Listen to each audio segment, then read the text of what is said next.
Good morning. The cattle have politely informed us that it's time to move to a new pasture. We got a busy day today, and we'll get to that later. But any day is a good day that I've got my favorite pliers in my pocket. Good morning, cows. You got anything to tell me today?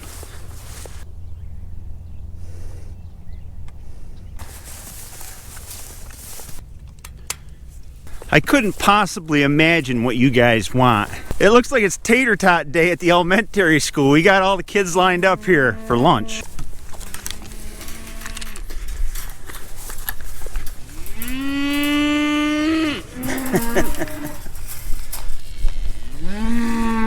This is unacceptable. Nothing like a little suspense.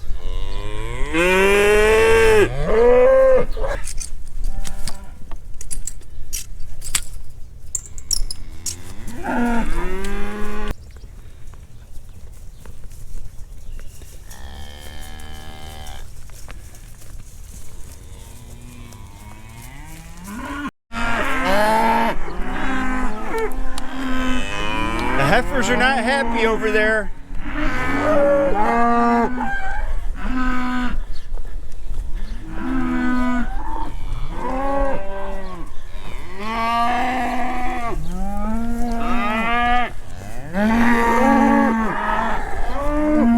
Titus, you've been rubbing your nose in it again, haven't you? There you go, bud. Come on, Ordin. Come on. Come on. Let's go. Oh, you can go. Come on. Through the gate, where everybody else is. There you go. All right, not for you, Ordin. Come on, let's go. We got to close the gate back up. Come on. There you go. Come on. Come on, Ordin. Come on. Come on, big guy. Come on, let's go. Come on. Oh. Ah. Come on, Ordin. Come on. Come on. Come on. Come on, let's go. Come on. He didn't want to go. Come on, cows. Come on, cows. Come on, cows. Come on, cows. I gotta go. The feed truck's here. Hustle up for the feed truck.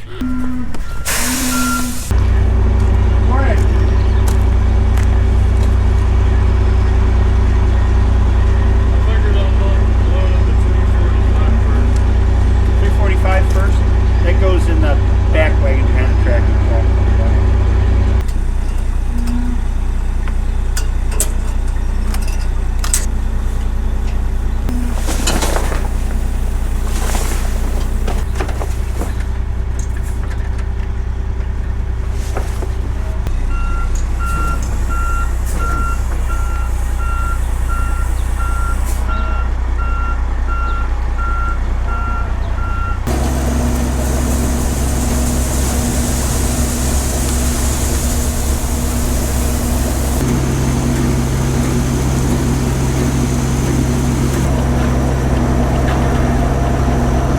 3 tons of layer feed.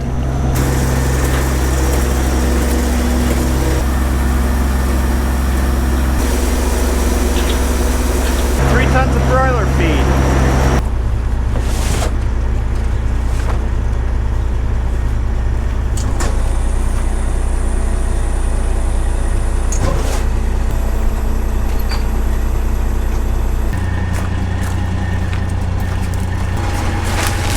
And 10 bags of cracked corn on top of a whole bunch of broiler starter feed. I'll tell you what the cracked corn's for later.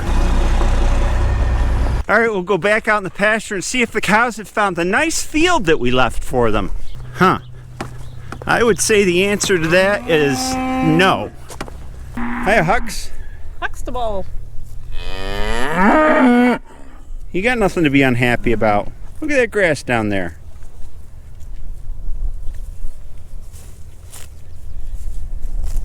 I'll show you where we wanted the cows to go, and they'll make it there eventually. So what we opened up is this kind of wide alleyway here, which leads down toward the woods. And they've got some grass to munch in here. There's the spring flops, thinner than can be. Look at all that green. This alleyway here comes from the top grove where the cattle get shade in the summer and separates from this 5-acre field over here and leads down to this 10 acres down here. And at the end of this alleyway, we have this. This is 5 acres of grass, and it's running again about 8 inches tall. It's got clover coming up in it. We'll let them loose on this whole field, and they'll be here about a week or so. And then we're going to start tightening up our pastures probably as the grass catches up with us. It seems they wanted to follow me down. And this is the good part, seeing them on new grass. Oops.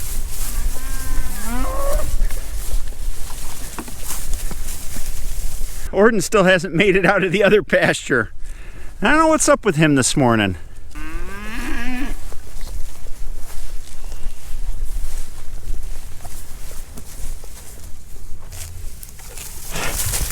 Oh, get out of my space. Some viewers say that Hillary doesn't talk very much, and she's a woman of few words. But I think that we both enjoy putting the cows on new grass. Yeah, we do. They don't listen to me, though. They only follow Peter. And they only have one Pied Piper, I guess. I don't know why. Must be because I look like Jay Leno. I don't know. Ordin, you seem a little down. You gotta head way up there and go through the gate and come back around. You'll figure it out sooner or later. You have two parts of the brain, the left side and the right side. On the left side, there's nothing right, and on the right side, there's nothing left. Using these gravity wagons is really nice because we can pull them to wherever the animals are out in the field. But right now, the layers are still in their winter house, so that's going over by the winter house. The broiler field's going in the yard back here because we've got broilers in the brooder that we're gonna start on regular feed.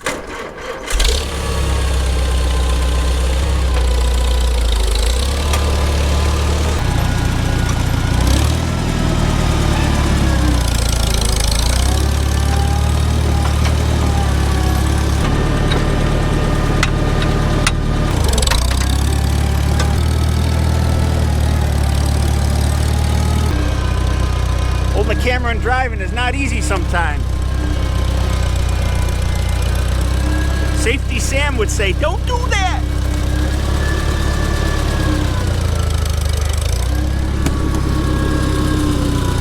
On the outer hole if you can. This side? Yeah. I know that doesn't bend, so you're gonna have to lift it up. Or close to whatever hole, if it goes in that other one. There we go.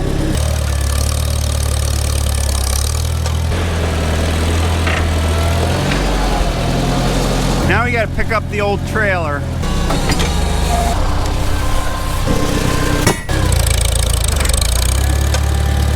These guys are gonna go for a ride soon. Boy, I'm terrible here. Stop! I wire the doors to the posts like this to hold them open. And on loading day, I'll undo this twist so that when I pull on the door, the wire breaks free so I can close the door quickly. Then we'll go in the trailer here and undo the fence.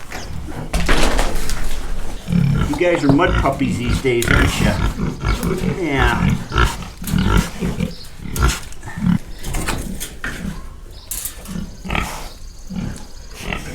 And then what I do is I've cut this hog panel previously to let out the last batch. I just bend the cut ends around to lap in front of the doors.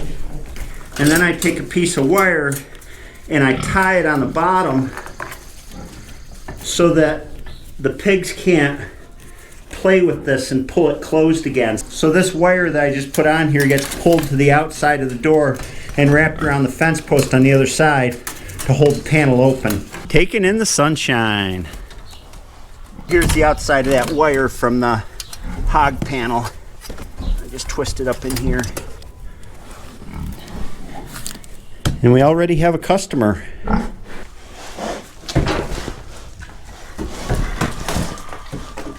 I asked my contractor why he didn't bill me for my new roof, and he said, don't worry about it. It's on the house.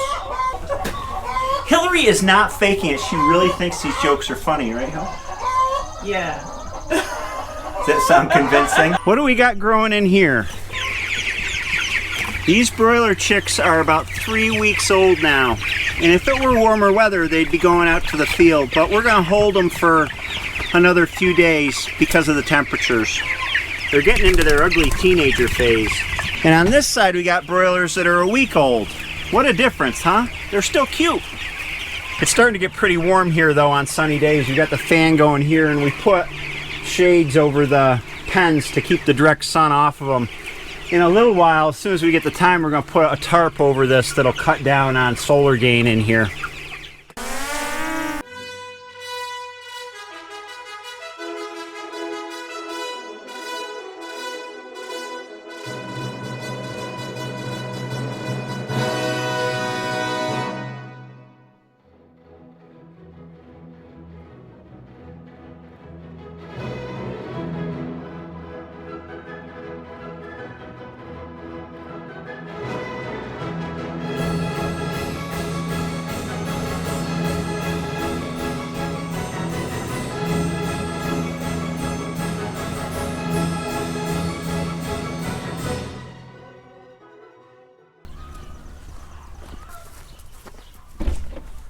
Hiya, ladies.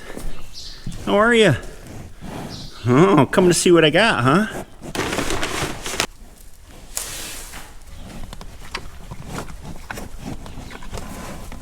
I just fed these 4 gals a little bit of cracked corn, and it's an experiment that I'm starting. When it comes to ways of raising animals, I am a principled person, but I wouldn't say I'm a fundamentalist. In other words, I don't stick to literally interpreted dogma all the time. We've never fed our cattle grain. I'm giving this a test. And the reason I'm giving it a test is because we had an exceptionally dry summer last year. The forage quality was not what it should be.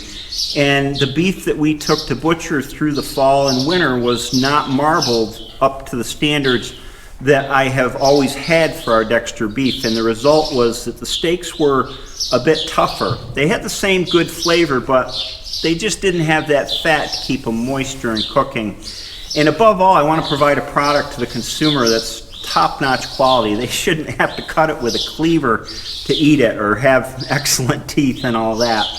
So I'm experimenting, you know, adding a little grain. I think it still meets our original goal of pasturing cattle in ways that benefit the soil and build good soil and have the most minimal impact on the environment. I'm using locally cracked corn, and I'm not using a lot of it. And this is not something that I'm viewing as this is the future going forward, but rather take these gals to the butcher at the end of the summer and then compare to the other grass-fed beef that we're also going to be sending and just taste test them side by side and form our own opinions of which is the better way to go. The other thing is that Doc needs to be weaned from his mom. He's at least 6 months old now. So Hillary and I are trying to pick the right time to get him out of this pasture here and put him in with the main herd, and there's going to be a whole lot of bellyache. And we don't normally wean our calves. We keep them on their moms until their mom kicks them off in preparation for the next calf she's going to have. We have weaned calves before, but it's not typical for us. But Doc, you're going to have to go out to pasture. The food will be a lot better out there. You're just going to miss your mom. Right, little bud? There we go, under the chin. Come on, Doc. Here you go. The other reason that Doc needs to get out of here is he is merciless about pooping and peeing in the hay, and then the rest of the cattle will pass over it, and it's such a waste. It really bugs me. Cow flops in the hay. The thing that bugs me about the whole grain thing is I admire the simplicity of growing beef cattle on grass alone, and I admire the kind of elegance of that conversion of sunlight and water and soil nutrients and bacteria and all that stuff directly into meat. I think that's so cool. So this is something I'm leery of. I certainly scared the cows with that drone flyover. I think they thought it was a big bug or something. They're all standing in here looking out the door like, is it gone? Is it gone? Maybe they'll get used to it later on. I really wanted to get a nice idyllic shot of the cows peacefully grazing in the field, but it was not to be. Well, with only 6 pigs left, I don't have to do this very much anymore, and next week I won't have to do it at all.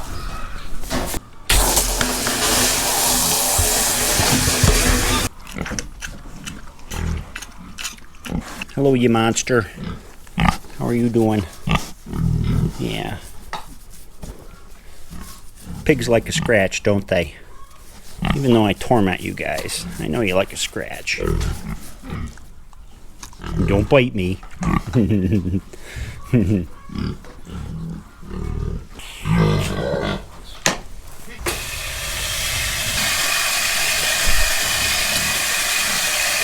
He's panting. It's warm enough to pant today. Wow. I'll bet you it's all that running that I put him through with the drone. You guys are winded. Well, I gotta feed the pigs. They're doing the I'm hungry whine. But they're eating a little lighter this week till they get on the trailer for the final trip.